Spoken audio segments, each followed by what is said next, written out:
Good evening, all. I am part of the Disability Advisory Council, and we are helping out the bookstore to introduce our speaker tonight. My name is Olivia Reamer. This is Megan Wada, and that's Julia Blank, and we are all seniors here, and we are all majoring in communication sciences and disorders. Welcome to tonight's event featuring Don Behnke, author of The Animal Keepers. Don is the University of Wisconsin Stevens Point alumni who graduated in 1975, earning his degrees in history, geography, and secondary education, and later adding a master's degree in education. While a student at UWSP, Don was a college distance runner, setting 4 school records and qualifying for the National Association of Intercollegiate Athletic National Track Meet on 2 occasions. He also was team captain of the UWSP track and cross country teams, helping further develop his interest in coaching. Don is now a retired social studies teacher from the Stevens Point Area School District. He still remains the head cross country coach at SPASH, where in his 39 seasons, his teams have appeared in 37 Wisconsin state meets and earned 10 state titles. This record ties the program for the most state titles in the modern era of Wisconsin high school cross country. Don has been named Wisconsin Cross Country Coach of the Year on 9 occasions, and in 2001, the National High School Coaches Association awarded him National Coach of the Year honors. He has coached 6 individual Wisconsin state champions. 2 of them, Keith Hansen and Chris Zielinski, went on to become NCAA Division I national champions. Now, before we introduce Don, I'd like to say a little something about the Disability Advisory Council. We work to advocate, educate, and initiate conversation and awareness about different abilities, especially during the month of October, which is Disability Awareness Month. Under the Chancellor's Advisory, we collaborate with a variety of people all across campus to make sure that this university is accessible and inclusive to every student, faculty, and visitor. And just another thing, like Meg said, October is Disability Awareness Month for us. We are putting on 2 more events in case you're interested. The next one is actually tomorrow night, and it is called Understanding the Anxious Mind. It is from 7 to 8:30 in the Dreyfus University Theater, which is right downstairs.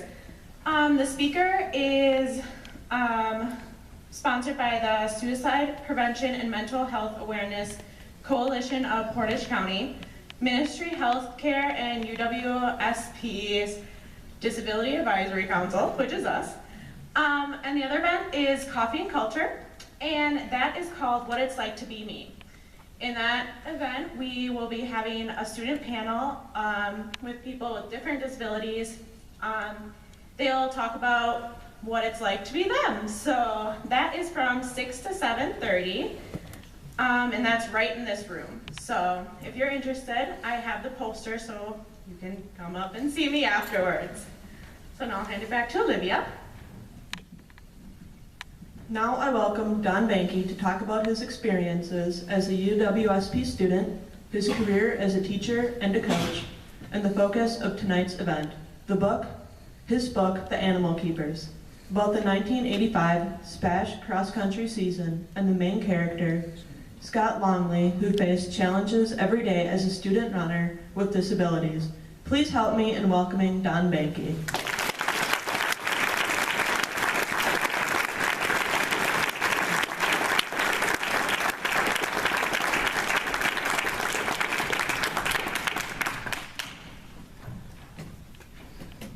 Thank you for that nice introduction.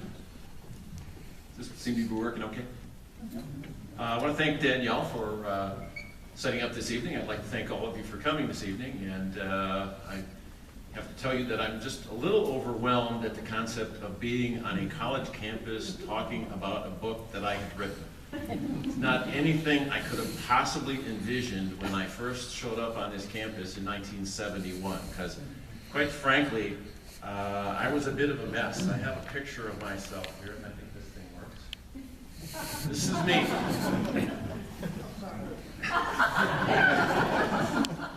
Fall of 1971, I was this skinny, incredibly shy 17-year-old kid from Milwaukee Marshall High School, and I don't think anybody could have been less prepared for college than I was.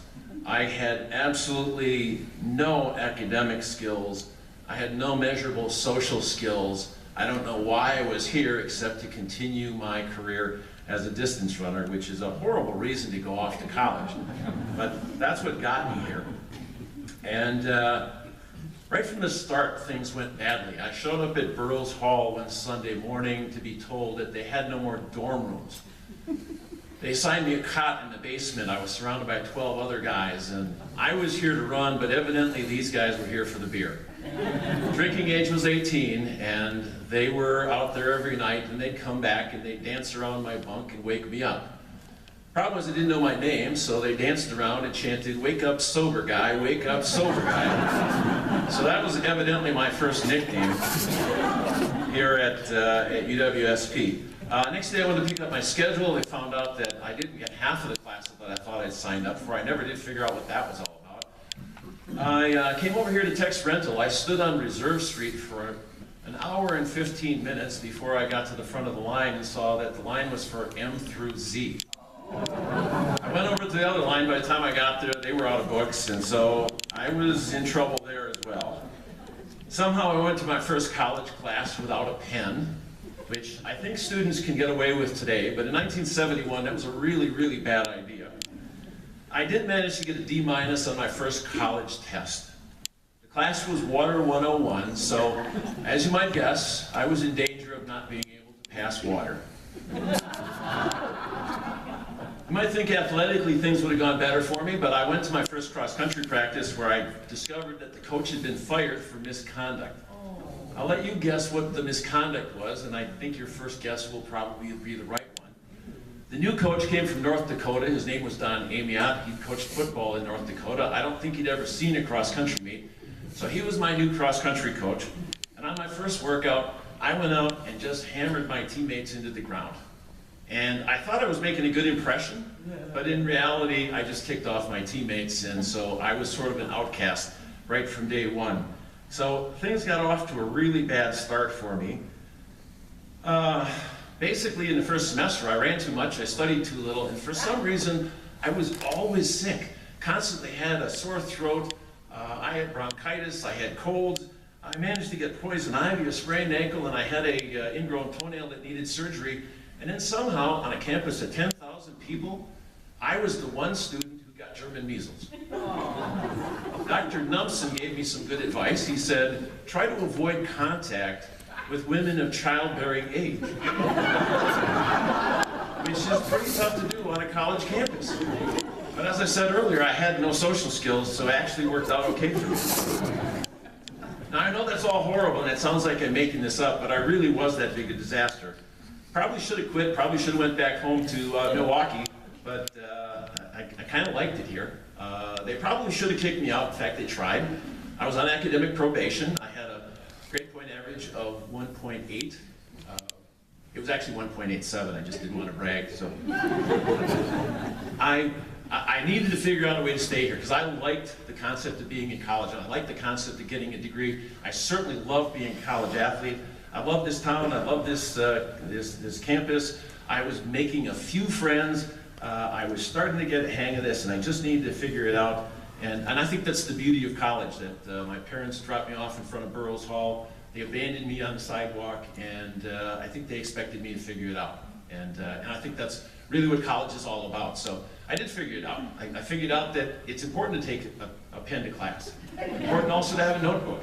I figured out there's a big, tall building across the street here called a library where evidently people go and they read and they study. And once I figured that out, things started to get better. And I started to realize that I had to put some effort into getting a college degree. And so I actually got to the point where I started to enjoy the whole concept of obtaining knowledge and going to classes. And I got to the point where I started to gain some friends. I actually overcame some of my terrible shyness that held me back in high school and early in my college career. I developed something that might even be considered to be a personality. And so that was fun. I met a lot of exciting and interesting people. I met Jesse Owens over in Quant Gym one day. That was pretty exciting. If only I would have had a pen or a camera. I just wasn't smart enough to figure that part out. I met a lot of non-vets that came back and got to know some of those guys and heard about their experiences. I got to witness anti-war protests out here on Reserve Street. In fact, one of my good friends and teammates got arrested right out here on Reserve for threatening to strangle Mel Laird. Mel Laird is the person this room is named after. Mel Laird was the Secretary of Defense, and my friend and teammate ended up on the front page of the Stevens Point Journal and ended up on our track and field cross-country bulletin board. I don't think Coach Amiot was too happy. I know he wasn't happy about that. I had all these great experiences. I was even here in the early 70s. Some of you might remember the streaking craze of the early 70s, where you might see 400 or 500 naked college kids sprinting around campus. Wasn't quite as exciting as you might think because it was a very male-dominated activity. At least for me, it just wasn't that interesting.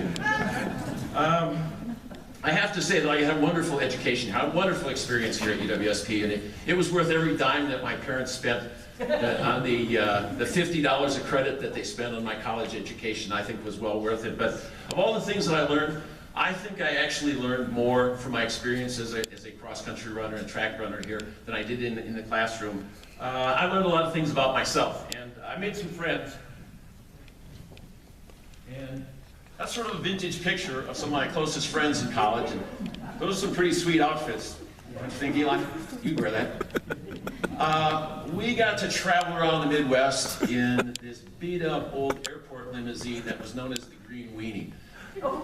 We stayed in the worst motels. We ate brown bag lunches. It was pathetic, but it was wonderful. It was just such a great experience for me. And as was mentioned, I did break a few school records. Not that they were impressive. They were really horrible records before I broke them. And I did qualify for nationals. And that was all wonderful stuff. It wasn't any great accomplishment for most people, but certainly for me it was. And of all the things that I accomplished here, I think the most important thing is that I came to realize that I had some skill for leadership. And I really enjoyed encouraging my teammates. I really enjoyed the fact that some of my younger teammates came to me and sought out advice. And I started to realize that perhaps there was a career path for me here. And so during my senior year, I took some education classes. I got a degree, I got a license, I got a job at Stevens Point Area Senior High, first as a coach and then as a teacher. And it was there at Spash that I discovered two great things. First thing I discovered is teaching is really, really difficult. Teaching, I found out, was probably 100 times more difficult than anything I ever would imagine. For the first 3 years, I couldn't believe how busy I was, how much time and energy and commitment, knowledge, how much experience, how much skill was required. I really think of myself as a horrible teacher for those first 3 years. And if there's anybody out there that had me during those first 3 years, I apologize. But I worked at it and I got better. And I think by year 5, I was getting the hang of this thing. And it was one of those things that really took a great deal of commitment before I could turn the corner. So that's what I found out about teaching. What I found out about coaching was pretty much just the opposite. With coaching, right from the beginning, it was easy. I was comfortable. I went to my first practice and I was absolutely certain that I knew what I was doing. It's the only thing in my life that I ever felt like I was ready for when I started right from the start. And I don't know why I'm getting emotional, but you can hear, some of you know that. This is what I do. So it was just a wonderful thing. I remember saying to somebody, I'm going to do this for a long, long time. I'm going to do this for 10, 15, I might even do this for 20 years. 20 years seems like a lifetime when you're 23 years old and just starting out in your career. So that's what I thought. I didn't have any idea I would still be here at the age that I am now. One of the reasons I think that coaching was so easy for me is because I had a philosophy. And I tell the kids on my team that you don't have to be a gray-haired, bearded, old guy in a toga to have a philosophy. Anybody and everybody can have a philosophy. And it's especially important if you're going to be an educator or a coach. You need to have a philosophy. And of course, I knew how I wanted my guys to train, and I knew how I wanted them to race. But more importantly, I knew how I wanted to treat these guys. I knew what kind of coach I wanted to be. And so I certainly wanted to coach guys that were fast. I wanted to coach guys who had talent.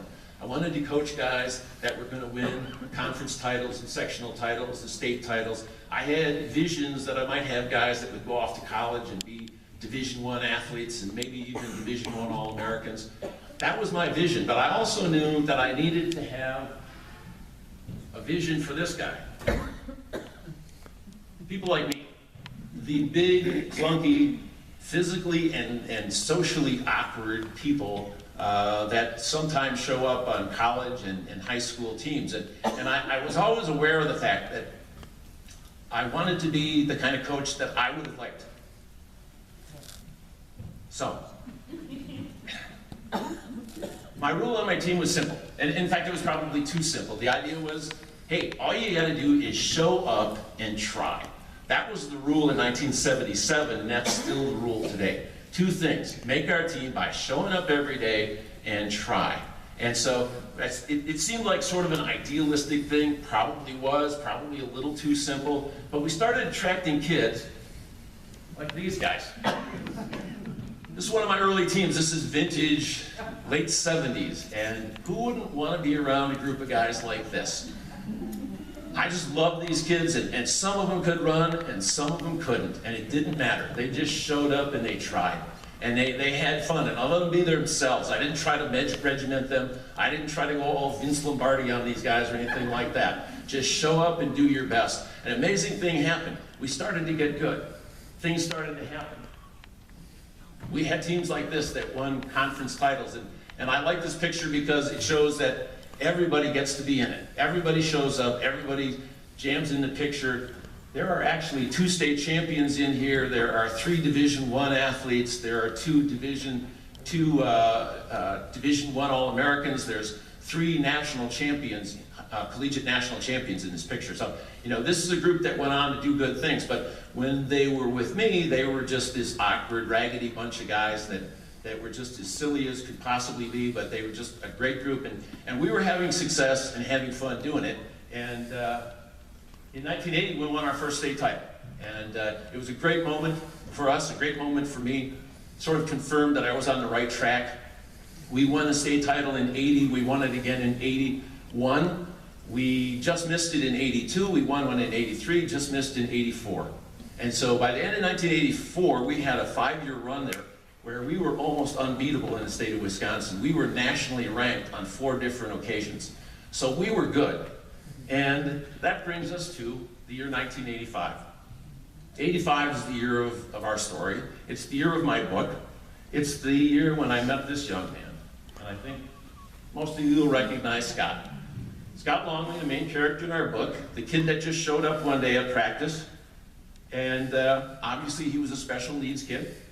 I knew that instantly as soon as I took a look at him. In the book I described him as an alphabet soup kid because he had just about every sort of classification that a person can gather in their lifetime. And I have to tell you that when he showed up that day, I felt absolutely blindsided. I had no idea who this kid was, where he came from. There was no introduction. Nobody brought him over really and told me much about him. I was completely unprepared. And honestly, I was very uncomfortable. And I think most of you can relate to that, you know, people with special needs, they make us uncomfortable. We don't know what to do. I had no idea what I was supposed to do with this kid. I sort of wished that he came with an instruction manual, but he didn't. And in fact, you know, maybe we should all come with an instruction manual when we show up to a new place and give it to people and say, well, here's what I'm good at, and here's what I'm bad at, and here's what I'm like, and here's the kind of things you probably shouldn't say to me or do to me. So, you know, I got none of that, and I felt completely out of touch with being an educator who's supposed to know this stuff, but yet I didn't. And so it was a little embarrassing, and I decided that I should probably get rid of this kid.